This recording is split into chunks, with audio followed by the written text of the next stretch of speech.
مجھے قرآن پیدا کر۔ اسٹیج پر آنا مبروک صدر محترم حضرات علماء کرام واساتذہ اعزام مولانا خواتین اسلام، السلام علیکم۔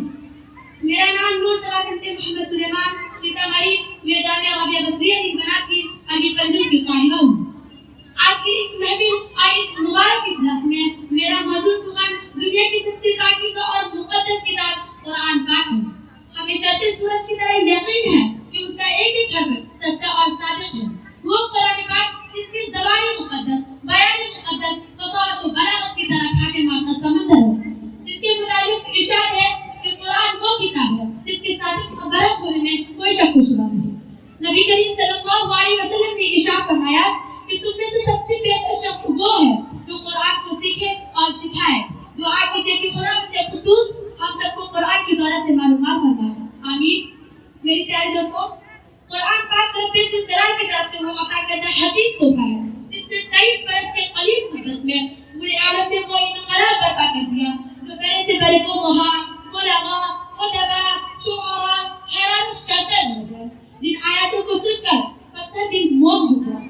سامعین و سامعات، یہی وہ قرآن ہے جو رہتی دنیا تک کے انسانوں کے لیے سراپا ہدایت و رحمت ہے۔ یہی وہ قرآن ہے جس نے رسول کی رسالت کا اعزاز بخشا۔ یہی وہ قرآن ہے جس کے قدمدہ قلوب میں تازگی بخشی۔ ہاں، یہی وہ قرآن ہے جس کے ذریعے جنات و شیاطین اور آسمان کا جانا بند ہو گیا۔ یہی وہ قرآن ہے جس کے بدولت محمود حقیقی کی رضا نصیب ہوئی۔ یہی وہ قرآن ہے جو سچائی اور امانت داری کا درس دیتا ہے۔ یہی وہ قرآن ہے جس کی حفاظت کا وعدہ خود خالق کائنات نے فرمایا ہے۔ یہی وہ قرآن ہے جس نے ذہن و قوتوں کو جلا بخشا۔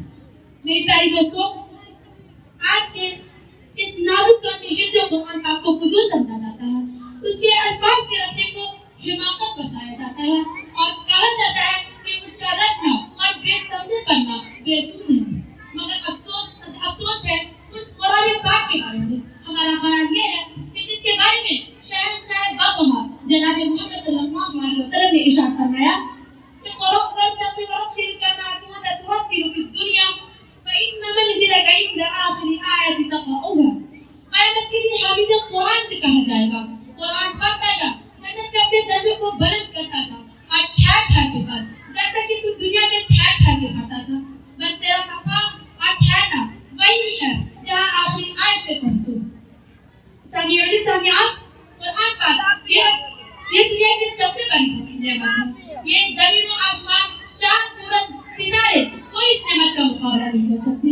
قرآن پاک یہ مقدس اور عظیم کلام ہے، کیوں نہ ہو جبکہ ان کے اتارنے والا امین، جس کے ذریعے اتارا گیا وہ بھی امین، جس ذات پر اتارا گیا وہ بھی امین، جس مقام پر نازل ہوا وہ بھی امین، جس مہینے میں نازل ہوا وہ تمام مہینوں سے افضل ہے، جس رات میں نازل ہوا وہ 1000 مہینوں سے بہتر ہے۔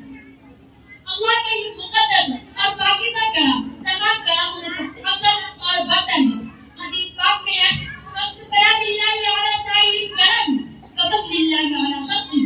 اللہ کے کلام کو سب کلاموں پر ایسی فضیلت ہے جیسے کہ اللہ تعالیٰ کو تمام مخلوق پر اللہ کا دلارا، خدا کا پیارا نبی کریم صلی اللہ علیہ وسلم کا ارشاد ہے کہ جس نے قرآن کو پڑھا اور اس پر عمل کیا تو اس کے والدین کی قیامت کے دن سورج سے بھی زیادہ روشن تاج بنایا جائے گا۔ غور کرنے کا مقام ہے کہ جب والدین کو اس گرم والے انعام سے نوازا جائے گا تو اس بننے والے کے مقام اور مرتبہ کا کیا حال ہوگا۔ میری پیارے دوستوں، قیامت کا میدان ہوگا، 10 ایسے لوگ ہوں گے جن کے لیے جنت واجب ہو چکی ہوگی۔ حافظ قرآن اپنے رب کی بارگاہ میں سفارش کرے گا اور ان کو حافظ قرآن کی برکت سے نجات عطا ہوگی۔